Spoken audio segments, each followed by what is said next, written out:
Oi, tudo bem? O vídeo de hoje é para explicar da onde vêm as normas de sistema de gestão. Por que elas existem? Muitas pessoas me perguntam isso. Para que serve uma norma de sistema de gestão? Se você não entender para que ela serve, na hora de implementar na tua empresa, a gente vai acabar fazendo coisa errada. Nós vamos para o caminho errado, nós vamos para o objetivo errado. Mas antes de mais nada, se inscreve aqui no canal. Se gostar do vídeo, deixa um like e vem assistir mais vídeos. Venha, vamos aprender junto. Como é que nascem as normas do sistema de gestão? Primeira coisa, uma das coisas que mais me irritam é ver auditores e consultores que entendem que sistema de gestão é fazer papel. E isso é uma visão de quem viveu a ISO 1987, a primeira versão da ISO. No mundo atual, no mundo dinâmico, no mundo que fala em internet 5G, a internet das coisas, um mundo que vive um conhecimento líquido de relações fluídas, como dizia Bauman, não pode mais ficar preso a papel, a procedimento, a instrução. As empresas não podem ter seu sistema de gestão focado em papel. Se você olhar, toda norma de sistema de gestão ela vai ter objetivos claros, buscando resultados práticos. Então, se a sua ISO 9001 não está servindo para melhorar a qualidade, se a sua ISO 14001 não está servindo para melhorar o seu desempenho ambiental, se a sua ISO 45001 não está servindo para reduzir acidente ou diminuir o nível de risco da sua empresa, tem alguma coisa muito errada no teu sistema de gestão. Mas vamos entender aonde nasce, da onde surgem as normas. Um grupo de pessoas ou de empresas entendem que um assunto é muito importante, é muito significativo para essa empresa. Esse grupo de empresas, então, procura a ABNT, Associação Brasileira de Normas Técnicas. A ABNT vai montar comitês técnicos, por exemplo, o CB25, o Comitê Brasileiro número 25, que é o comitê responsável pela criação da ISO 9001. Ou ela vai montar o CB38, que é o Comitê Brasileiro número 38, o comitê brasileiro responsável pela criação da ISO 14001. Pessoas, a sua empresa, né, você pela sua empresa, a sua empresa vai patrocinar a ABNT, e quando eu falo patrocinar é dinheiro, é financeiro, e você agora, quando a sua empresa patrocina a ABNT, você vai ter direito a participar da criação das normas. Essas reuniões da ABNT, muitas delas, a maioria delas, é aberto ao público, é livre, qualquer pessoa pode participar como ouvinte, pode conhecer, entender. Aliás, entra no site da ABNT, vai conhecer, é muito legal você entender isso. Você que é profissional da área da qualidade, que mexe, você precisa se inteirar disso. E você que agora a sua empresa resolveu patrocinar a ABNT, ela entendeu que é importante para ela participar do processo de criação da norma, agora você vai estar lá, você pode levar a sua experiência, levar o seu conhecimento, e existem regras, procedimentos para se criarem as normas padrão ISO. E a ABNT está ali, ela vai te orientar tal, nesse processo.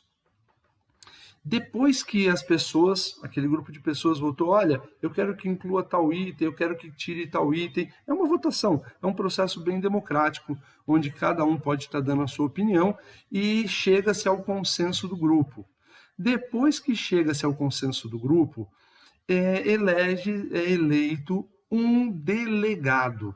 Esse delegado vai ser o representante, né? É claro que eu estou falando de maneira bem resumida, não é tão simples assim, mas existe todo o procedimento, toda uma regra para se eleger esses delegados, tal. Esse delegado ele vai participar do TC. O que é o TC? é o Technical Committee, o comitê técnico da ISO. ISO, International Organization for Standardization, é uma organização internacional para padronização. A ISO, ela é responsável por publicar normas. Então, aquilo que foi feito aqui na ABNT é levado até esse comitê técnico da ISO. Esse comitê técnico lá da ISO, do mesmo jeito, olha, vai chegar o delegado brasileiro e falar, gente, lá no Brasil nós chegamos à conclusão disso. E aí é feita uma votação, é chegado a um consenso mundial, e é por isso que as normas padrão ISO, elas têm validade no mundo inteiro. A mesma ISO 9001, que a sua empresa é certificada no Brasil, é certificada na China, no Japão, nos Estados Unidos, em qualquer lugar do mundo. Elas têm validade em qualquer lugar do mundo. Só que aqui vai uma coisa que talvez você não saiba. A ISO não audita ninguém. A ISO, ela não se mete em auditoria. Não é business, não é negócio da ISO a auditoria. A ISO simplesmente publica a norma.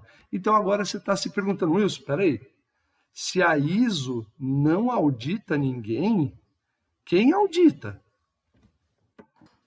Existe uma empresa, um organismo internacional chamado IAF, o International Accreditation Forum. O Fórum Internacional de Acreditação é uma empresa também sem fins lucrativos, também com sede na Suíça, e o negócio do IAF é ser um organismo acreditador. Isso, por que acreditador? Essa palavra acreditador tem a mesma raiz de acreditar, de dar credibilidade, de dar crédito. Então, o IAF, ele emite documentos que vão padronizar a auditoria no mundo inteiro.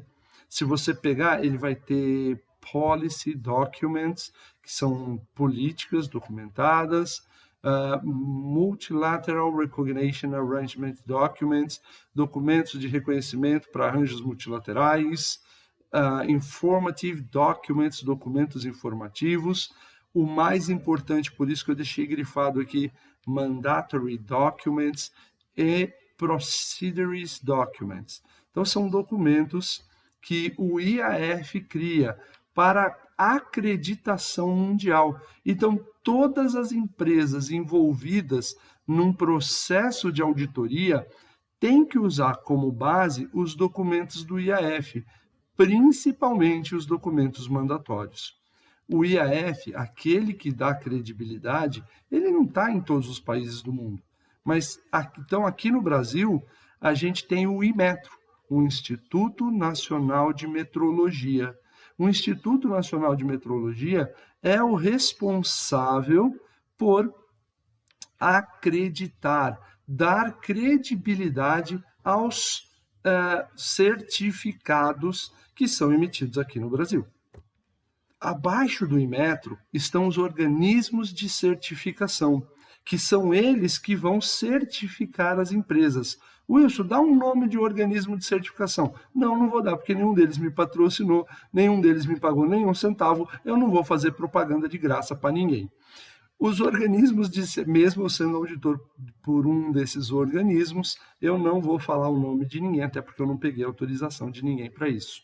Mas as certificadoras ou organismos de certificação, eles são os responsáveis por fazer as auditorias. O organismo de certificação, ele tem procedimentos que o auditor tem que seguir. E todos os procedimentos do organismo de certificação são baseados nos documentos mandatórios do IAF.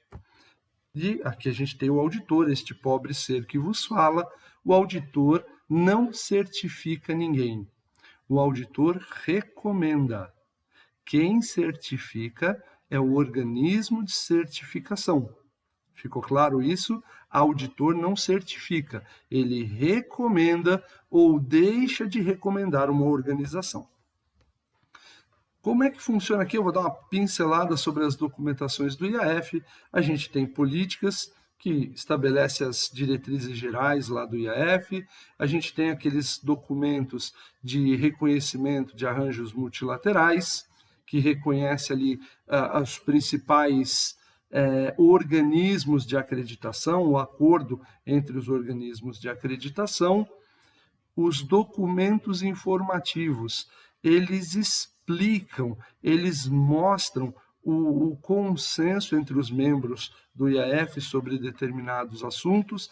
É mais ou menos como aquelas FAQ, Frequently Asked Questions, aquelas questões mais frequentes que tem nas normas, ou as interpretações sancionadas. Tá? Se você tem certos assuntos que existe dúvida, então a ISO ou a IATF, elas emitem interpretações sancionadas, que é uma interpretação de certos assuntos da ISO. Para os assuntos do IAF, também existem esses documentos informativos que tratam desse assunto. Existem procedimentos aos quais o organismo de certificação tem que seguir, e principalmente isso aqui que eu queria falar para vocês, os documentos mandatórios. Wilson, eu quero definir a duração da minha auditoria com uma base técnica. Legal, você vai consultar ali o IAF-MD5. O IAF-MD5, ele determina a duração de uma auditoria de qualidade, ele vai mostrar lá dentro uma tabelinha para o número de funcionários, quantos dias de auditoria tenho que ter. Wilson, eu quero saber como determinar a duração da minha auditoria ambiental. Você consulta o IAF-MD5. Wilson, eu quero ter um sistema integrado. Quais são os requisitos mínimos para integrar o meu sistema de gestão? Legal, IAF-MD11. É ali que tem os requisitos mínimos para a integração do sistema de gestão. Wilson, eu quero ter um sistema de gestão integrado. Como é que eu faço? Quais são os requisitos mínimos para ter um sistema de gestão integrado? Você vai consultar o IAF-MD11. É ali no IAF-MD11 que você vai ter os requisitos mínimos para a integração de um sistema de gestão. O IAF-MD11 ele vai falar, olha, você precisa ter uma política integrada, você precisa ter objetivos integrados, você precisa ter controle de documentos integrados, você precisa ter uma auditoria interna integrada e uma análise crítica do sistema de gestão integrado e mais alguns requisitos ali integrados, como liberação de recursos e alta direção, todos integrados, que aí você tem, esses são os requisitos mínimos para ter um sistema de gestão integrado. E qual a vantagem disso, Wilson? Você consegue ter até 30% de redução no custo da sua auditoria, na duração e no custo da sua auditoria. Nossa, Wilson, eu não tenho a menor ideia de como fazer isso. Aí você me liga, aí você entra em contato comigo, você tem todos os canais de comunicação nas redes sociais que eu te ajudo, eu te oriento nesse processo, tá bom? Outra dúvida frequente que o pessoal tem. Wilson, a minha empresa é certificada, é acreditada, e o pessoal faz uma bagunça tremenda nesses termos. Para você não fazer mais bagunça, eu coloquei isso aqui de uma maneira bem didática. Certificação. O que é certificação?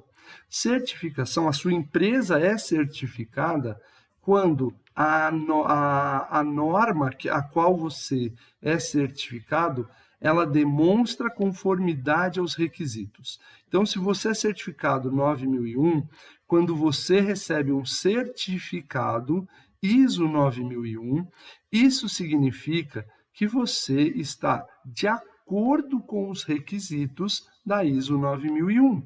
Se você é certificado ISO 14001, isso significa que a sua norma está de acordo com os requisitos da ISO 14001. E assim por diante, qualquer certificação em outra norma vai ser nesse sentido. E Wilson, então o que é acreditação? Acreditação, você tem a autorização para emitir laudos ou certificados. Então, empresas que são certificadas 17025, elas têm a autorização para emitir um certificado de calibração, para emitir um resultado de uma medição. Empresas que são acreditadas 17021, elas têm a autoridade para emitir certificados de sistemas de gestão. Toda certificadora, ela é acreditada 17021, tá bom? Falando de auditoria, a principal norma que tem é a 19.011. Wilson, o que é a 19.011?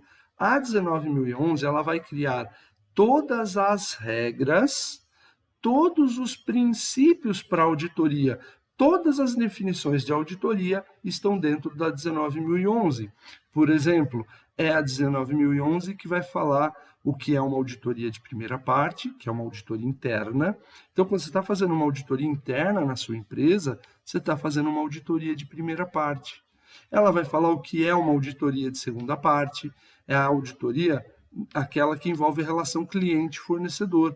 Quando o teu cliente te audita ou você audita o teu fornecedor, você fez uma auditoria de segunda parte. E a famigerada, a temida, auditoria de terceira parte, que é um organismo externo vir te auditar. Uma certificadora, um organismo de certificação, um organismo governamental, empresas que são regulamentadas, por exemplo, pelo Exército, pela ANP, Agência Nacional de Petróleo, ANEEL, Agência Nacional de Energia Elétrica, elas recebem auditoria de terceira parte também de agência reguladora. Então, são os dois tipos aí de agência de auditoria de terceira parte. Todas as auditorias, então todas as regras de auditoria vão estar definidas dentro da 19.011. E a 19.011, ela traz a principal definição do que é auditoria. Auditoria, e isso eu quero, se você não prestou atenção em nada do que eu falei, agora você presta atenção. Isso aqui é muito importante. Auditoria é comparação de um critério. Wilson, o que é um critério? Critério é a norma. É a norma. Critério é o seu procedimento. Critério é a sua instrução de trabalho. Critério é requisito legal.